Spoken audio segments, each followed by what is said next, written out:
बिल्कुल उधर से तुम उधर रहेगा।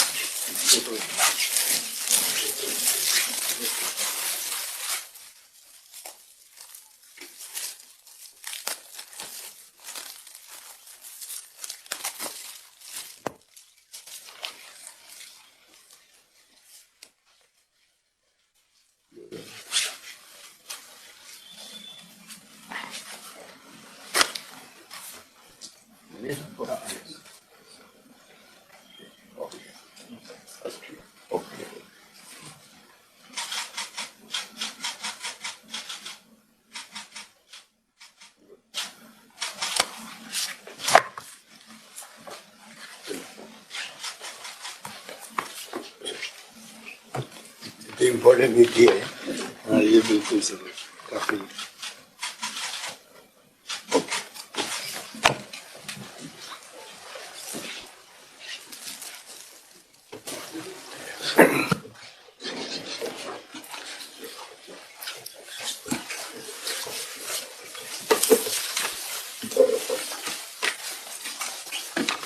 मैं माननीय मुख्यमंत्री महोदय से निवेदन करूंगा कि वे हम सभी को अपना मार्गदर्शन प्रदान करें।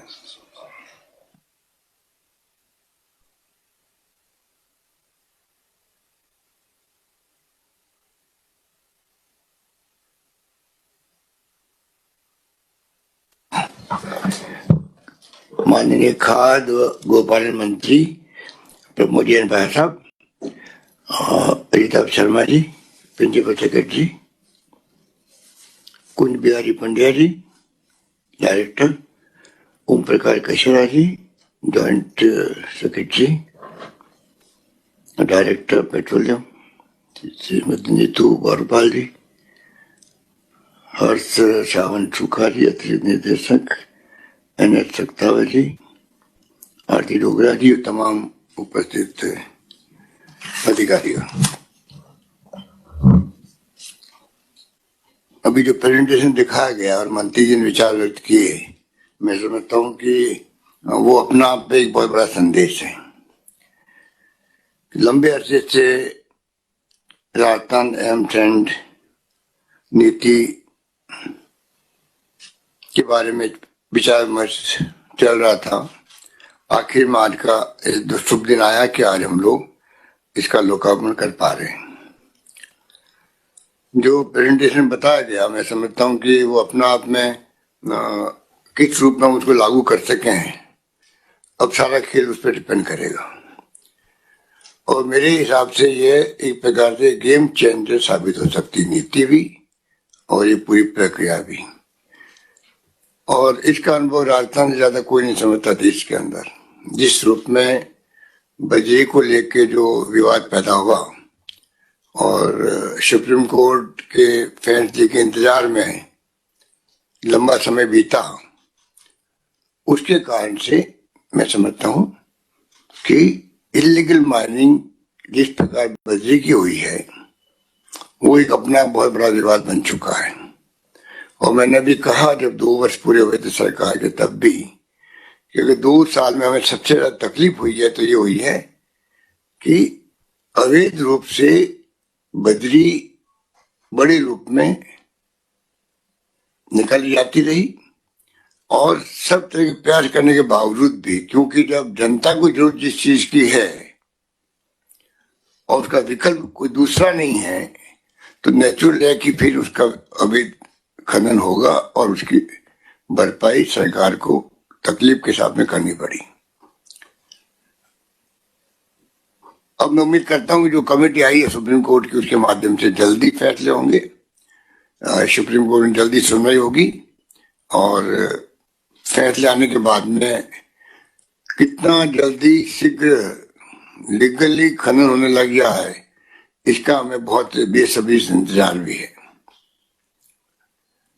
परंतु ये जो एमट्रेंड नीति एक प्रकार से एक नवाचार कह दीजिए, कुछ राज्यों में है, परंतु अगर देखा जाए तो जो नीति आपने बनाई है, मैं साधुवाद देता हूं डिपार्टमेंट के तमाम अधिकारियों को, मंत्री जी के नेतृत्व में जो ये काम किया गया है, उसके कारण से बड़े रूप में राजस्थान में संभावना है, क्योंकि माइनिंग के एरिया राजस्थान में बहुत ज्यादा है और जहाँ पर और बर्डन के ढेर लगे हुए हैं हम देख रहे हैं, उसे छुटकारा मिलेगा। पर्यावरण की दृष्टि से बहुत बड़ा कदम होगा और रोजगार की दृष्टि से एक ऐतिहासिक कदम होगा। नए लोगों को रोजगार मिलेगा और सरकारी निर्माण में भी जब इसका उपयोग शुरू होगा और लोगों का हौसला बढ़ेगा और ये बजरे की तुलना में और ज्यादा स्ट्रेंथ रखने वाली एमसेंट के रूप में जब लोगों के सामने आएगी तो रुझान बढ़ेगा लोगों का, ये मेरा मानना है। जो प्रोत्साहन दिया गया है मैं समझता हूँ कि वो काफी स्वागत योग्य है। इस प्रोत्साहन के प्रचार प्रसार ढंग से हो, युवाओं को गाइड करने की आवश्यकता है, क्योंकि कोई नीति बनती है, कोई फैसले होते हैं, परंतु जब कोई इन्वेस्टर आगे आता है तो उसको मार्गदर्शन की आवश्यकता होती है। हर डिपार्टमेंट में हर जगह अगर उसको हर्डल्स का सामना करना पड़ता है, जो माहौल बना हुआ होता है ऐसा, तो वो व्यक्ति, वो नौजवान आने की हिम्मत ही नहीं करता है। और हिम्मत करता है तो वो अगर इतनी तकलीफ आता है तो फिर आगे दूसरे लोग आने की हिम्मत नहीं करते। इसलिए जरूरी इस बात की भी जरूरत है कि हम एक फोल्डर, ये निकाला आपने, इसमें दिया होगा, वरना मैं आपसे आग्रह करूंगा कि एक ऐसा फोल्डर निकालें जो उनको गाइड कर सके। इसी में होगा मेरे ख्याल से। और नहीं तो एक फोल्डर निकाले छोटा सा, तो उसको गाइड करें कि जैसे हम लोगों ने छूट दी है फूड प्रोसेसिंग के अंदर कि जो 10 हेक्टेयर तक की जमीन है खेतों में, तो बिना कोई सरकारी व्यवधान के या सरकार के पास कोई लैंड कन्वर्जन या कोई आवश्यकता नहीं है और आप फूड प्रोसेसिंग की इकाई लगा सकते हैं। उसी प्रकार से अगर हम इनको कुछ गाइडेंस देंगे कि आप क्योंकि जमीन अलॉट करवाने बड़ा मुश्किल काम होता है। अब उसके लिए चक्का गाड़ते रहो जिला प्रशासन में, फिर किसी तरह की डिफिकल्टी आती है, अपन जानते हैं प्रैक्टिकली क्या होता है, तो हौसला टूट जाता है। उसको गाइड करें हम लोग के कहाँ, तो मशीनरी कैसे इसकी प्रायोरिटी मिलेगी, किस प्रकार चीफ सेक्रेटरी थ्रू सर्कुलर जाए कलेक्टरों को, तहसीलदारों को, एसडीओ को, ये एम नीति नई आई है, लिस्ट के अंतर्गत ये छूट मिली हुई है। और जब सब कुछ छूट दे दी हमने और खाली वो साइट सिलेक्शन के लिए उसको अगर जगह नहीं मिलती है, सब लोग तो खरीद करके आउटराइट सेल से खरीद नहीं पाएंगे, तो कैसे गवर्नमेंट को अलॉट करे, उसको उसमें प्रायोरिटी मिले। एम सेंट का यूनिट लगाने के लिए जमीन के अलॉटमेंट की प्रायोरिटी ये भी आपको तय करनी पड़ेगी, तब जाकर के एक व्यक्ति जो है हिम्मत करेगा। और एक बार जब अगर लाइन लग गई तो इसमें कोई दो राय नहीं कि बहुत बड़े रूप में इस काम को आगे कर सकते हैं। नदियां वैसे भी कम है और निर्भरता भी कम होने आवश्यक है पर्यावरण की दृष्टि से, और 70 मिलियन टन की जो आवश्यकता है तो वो बहुत बड़ी आवश्यकता होती है। तो मुझे उम्मीद है कि वैल्यू एडिशन भी होगा और जो ढेर लगे हुए हैं वो भी वास्तव में कई बार चर्चा वैसे बनते हैं, उसमें भी आसानी हो जाएगी। तो ज्यादा लंबी बात करने की आवश्यकता ही नहीं है। मैं समझता हूँ वेस्ट मैनेजमेंट का भी और इसको जो दर्जा दिया गया है उसमें अपना आप में उसका एक इम्पैक्ट पड़ेगा।